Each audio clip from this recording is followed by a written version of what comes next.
درس کا جو دوسرا سیشن ہے وہ ہے کہ نماز کے لیے شرائط کیا ہے.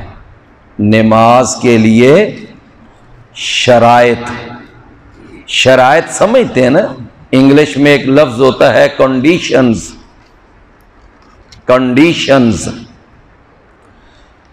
تو نماز کے لیے شرائط میں سے سب سے پہلی شرط یہ ہے کہ نماز پڑھنے والے کا عقیدہ خالص ہو. اگر عقیدہ خالص نہیں تو اس کی نماز کبھی ٹھیک نہیں ہوئی، نہیں ہو سکتی. یہ بات ہم نے کل بھی بیان کی. کیا ہو؟ عقیدہ خالص. یہ الشرط الاول، پہلی شرط ہے. دوسری شرط یہ ہے کہ نماز پڑھنے والے کی نیت بھی خالص ہو. اس کی نیت کے اندر یہ نہیں ہونا چاہیے کہ میں نماز پڑھوں، میرا معاشرے میں اعتماد بحال ہوگا، لوگ کہیں گے نمازی آدمی ہے، شریف آدمی ہے، میرا اعتماد کریں گے. نہ، یہ اگر نیت ہے نا تو پھر نماز کا کوئی فائدہ نہیں. نماز پڑھنی ہے تو اللہ کی رضا کے لیے. یہ اس کی دوسری شرط ہے کہ نیت خالص ہو.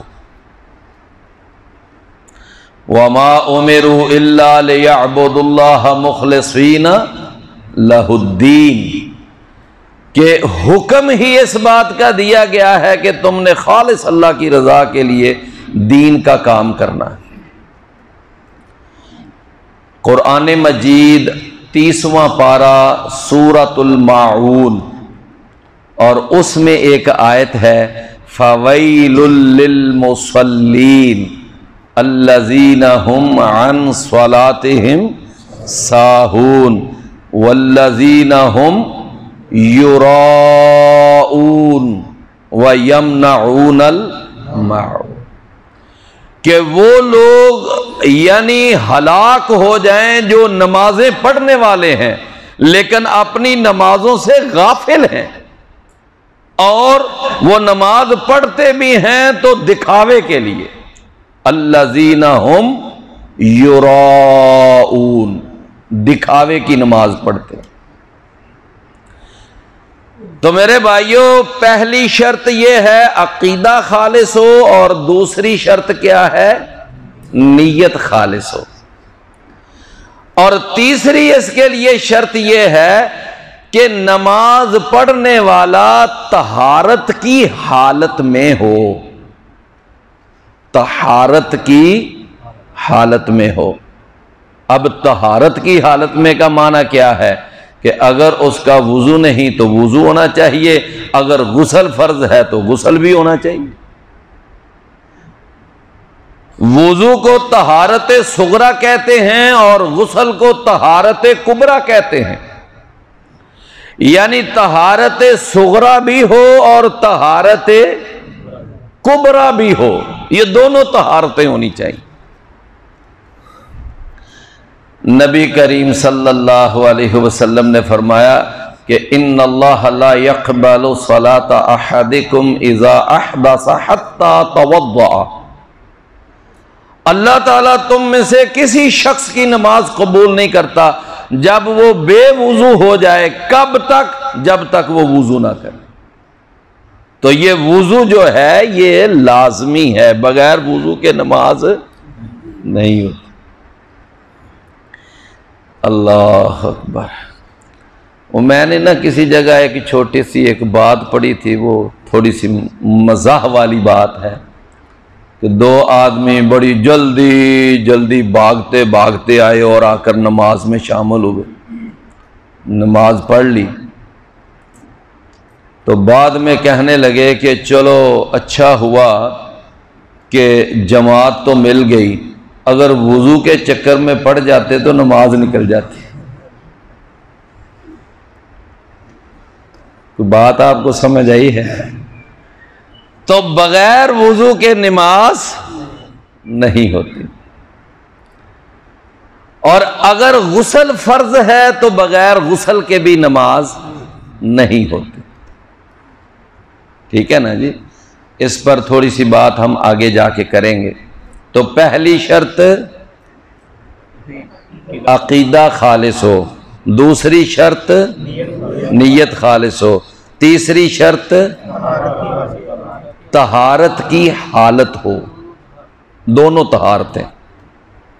قرآن مجید میں دیکھ لیں، اچھا طہارت میں یہ نہیں کہ وضو اور غسل، بلکہ جو کپڑے پہنے ہوئے ہیں وہ کپڑے بھی پاک ہوں، یہ بات بھی ذہن میں رکھ۔ اور قرآن کیا کہتا ہے؟ یا ایھا المدثر قم فانذر وربک فکبر وثیابک فطہر، کہ اے نبی اپنے کپڑے بھی پاک رکھو، کپڑے صاف ہونے چاہیے، کپڑے پلید ہوں تو نماز نہیں ہوتی۔ اور اس کے طہارت کے تحت ہی ایک اور بات ہے کہ جہاں نماز پڑھ رہے ہو وہ جگہ بھی پاک ہو، وہ جگہ بھی نبی صلی اللہ علیہ وسلم نے اسی لیے فرمایا نا، عروری پر نماز نہیں ہوتی۔ تو لہذا تیسری شرط میں نے عرض یہ کی ہے کہ طہارت کی حالت ہو۔ چوتھی شرط یہ ہے کہ نماز پڑھنے والے کا جو چہرہ ہے وہ قبلہ رخ ہو۔ قرآن کی آیت ہے وَحَيْثُ مَا كُنْتُمْ فَوَلُّوا وَجُوهَكُمْ شَطْرًا، کہ تم جہاں کہیں بھی نماز پڑھو اپنا چہرہ کس طرف کر لو؟ قبلے کی طرف۔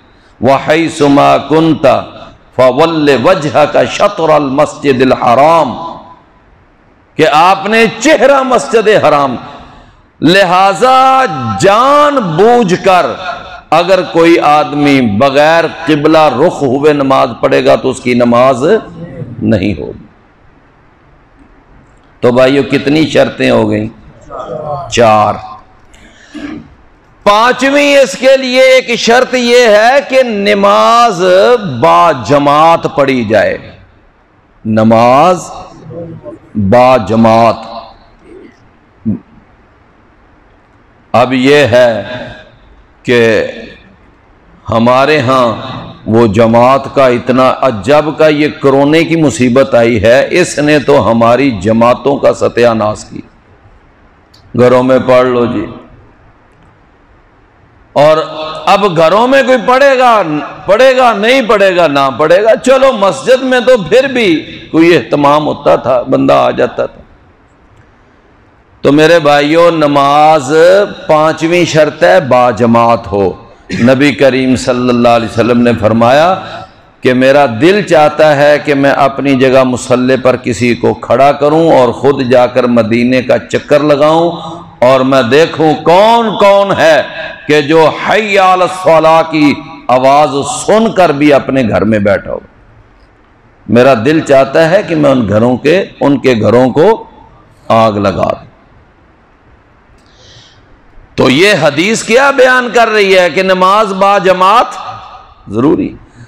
سیدنا عبداللہ ابن مسعود رضی اللہ عنہ فرماتے ہیں کہ میں نے وہ منظر بھی اپنی زندگی میں رسول اللہ کے زمانے میں دیکھا ہے صلی اللہ علیہ وسلم کہ ایک آدمی بیمار ہوتا، 2 آدمیوں کے کندھوں کا سہارا دے کر اس کو لا کر مسجد میں صف میں کھڑا کیا جاتا۔ لیکن ہمیں 2-4 چھینکیں آ جائیں، بس جی وہ ذرا نزلہ سا ہو گیا تھا میں نے اس لیے نماز نہیں۔ کوئی گھر میں مہمان آ جائے تو جماعت گئی، دکان پہ کوئی گاہک آ جائے تو جماعت گئی، فون آ جائے تو جماعت گئی۔ لہذا میرے بھائیو یعنی پانچویں شرط یہ ہے کہ نماز با جماعت۔ قرآن مجید میں اللہ نے فرمایا کہ یا ایھا الذین آمنوا، اے ایمان والو، استعینوا بالصبر والصلاۃ، صبر اور نماز کے ساتھ مدد طلب کرو، وارکعوا مع الراکعین، اور رکوع کرنے والوں کے ساتھ رکوع۔ چھٹی شرط یہ ہے کہ نماز جو ہے پڑھنے والا نماز کو نماز کے وقت پہ پڑھے. یہ نہیں کہ نماز بے وقت پڑھتے رہنا، نماز کے وقت کا خیال نہ رکھا جائے. اور نماز کو اول وقت پڑھنا یہ رسول اللہ صلی اللہ علیہ وسلم کی سنت ہے. 4 نمازیں اول وقت پڑھنا یہ نبی صلی اللہ علیہ وسلم کو پسند تھا اور آپ ترجیح دیتے تھے. 5ویں نماز جو عشاء کی ہے اس کو یعنی تاخیر سے پڑھنا نبی صلی اللہ علیہ وسلم کو پسند تھا. 4 نمازیں اول وقت پڑھنا اور 1 نماز لیٹ کر کے پڑھنا یہ نبی صلی اللہ علیہ وسلم کو پسند تھا. لیکن ہم نے اس کا الٹ کیا، ہم نے وہ 4 نمازیں پڑھی آخر وقت میں، اور وہ جو ذرا لیٹ کر کے پڑھنی چاہیے تھی اس کو پڑھا ذرا لوگوں سے پہلے، اس کو جلدی پڑھ لی. یہ دیکھ تو میرے بھائیو، نماز کو اول رسول اللہ صلی اللہ علیہ وسلم سے پوچھا گیا کہ افضل عمل کون سا ہے، تو آپ نے کیا فرمایا؟ آپ نے فرمایا الصلاۃ علی وقتہا، نماز کو اس کے وقت پہ پڑھنا. اور ایک حدیث کے الفاظ یہ ہیں کہ الصلاۃ علی اول وقتہا، نماز کو اس کے اول وقت میں پڑھنا. ظہر کی نماز اول وقت پڑھی جائے، عصر کی نماز اول وقت پڑھی جائے، مغرب کی نماز وہ بھی اول وقت پڑھی جائے، اور فجر کی نماز بھی نبی صلی اللہ علیہ وسلم فجر کی نماز اندھیرے میں پڑھتے تھے، اندھیرا ہوتا تھا. صحابہ کہتے ہیں ہم نماز پڑھ کر فارغ ہو کر جب گھروں کو جاتے تھے تو اس وقت بھی اندھیرا ہوتا تھا، ایک دوسرے کو ہم پہچانتے نہیں تھے یہ کون جا رہا ہے، اتنا اندھیرا ہوتا تھا. لیکن آج دیکھ لیں بعض لوگ ہیں ان کی زندگی کی روٹین ہی یہ ہے کہ جب روشنی ہو جانی ہے تو تب فجر پڑھنی. باقاعدہ اپنے مذہب کا یہ حصہ بنایا ہوگا، ہمیشہ روشنی میں نماز پڑھنی. اللہ اکبر. جناب عمر رضی اللہ عنہ کو شہید کیا تھا نا وہ ابو لولو فیروز نے، وہ بے ایمان جو مجوسی تھا. تو کیسے شہید کیا؟ وہ ظالم آ کر پہلے ہی آگے چھپ کے بیٹھا ہوا تھا، فجر کی نماز تھی تو جناب عمر آئے، جب جماعت کروانے لگے تو وہ ظالم آیا تو اس نے اندھیرے سے فائدہ اٹھایا نا، تو آیا اس نے جناب عمر رضی اللہ عنہ کے پیٹ میں خنجر گھونپ دی. اندھیرے کا فائدہ اٹھایا نا اس نے. علی رضی اللہ عنہ 20 رمضان تھا اور گھر سے چلے مسجد کوفہ میں آ کر جماعت کروانی تھی، تو آ رہے ہیں قاتل عبد الرحمن بن ملجم، وہ دروازے کی اوٹ میں کھڑا ہے. اور جس وقت وہ اب دیکھیں نا نمازی تو جا رہے تھے لیکن اندھیرے کی وجہ سے نمایاں نہیں ہو رہا تھا. جس وقت علی رضی اللہ عنہ گزرنے لگے ظالم سامنے آیا اور اس نے علی رضی اللہ عنہ کے پیٹ میں خنجر گھونپ دی، شہید کر دیا. 20 رمضان مسجد کوفہ، فجر کا وقت، علی رضی اللہ عنہ شہید ہوئے. میرے بھائیوں، اگر علی رضی اللہ عنہ مشکل کشا ہوتے تو اپنے آپ کو اس قاتل کے حملے سے بچا نہ لیتے، بچا پائے اپنے آپ کو؟ نہیں. تو یہ میں نے یعنی کچھ چند باتیں آپ کے سامنے رکھی ہیں. نمبر 1 بھائیو سبق دہرا لیں کہ پہلی شرط کیا ہے؟ عقیدہ خالص ہو. دوسری شرط کیا ہے؟ نیت خالص ہو. تیسری شرط کیا ہے؟ حالت طہارت والی ہو. چوتھی شرط کیا ہے؟ منہ قبلے کی طرف ہو. 5ویں شرط کیا ہے؟ نماز با جماعت ہو. اور 6ٹھی شرط یہ ہے نماز وقت پہ پڑھی جائے. ان الصلاۃ کانت علی المؤمنین کتابا موقوتا، کہ نماز اس کے وقت پہ فرض ہے۔ نبی صلی اللہ علیہ وسلم نے فرمایا عصر کی نماز ہوتی ہے نا تو منافق کی نماز کا وقت کیا ہوتا ہے؟ وہ دیکھتا رہتا ہے، جب سورج زرد ہو جائے تو پھر جا کر وہ اٹھتا ہے، 4 ٹھونگے مارتا ہے۔ نبی صلی اللہ علیہ وسلم نے فرمایا اس کی نماز اس کے منہ پہ مار دی جاتی، یہ بے وقت نماز ہے نا۔ تو لہٰذا میرے بھائیوں، پہلی بات کہ عقیدہ ٹھیک ہو، اور دوسری ہماری بات یہ ہے کہ نماز کو نماز کی شرائط سے پڑھا جائے۔ تو آج کے سبق میں نے آپ کے سامنے کتنی شرائط بیان کی ہیں؟ 6۔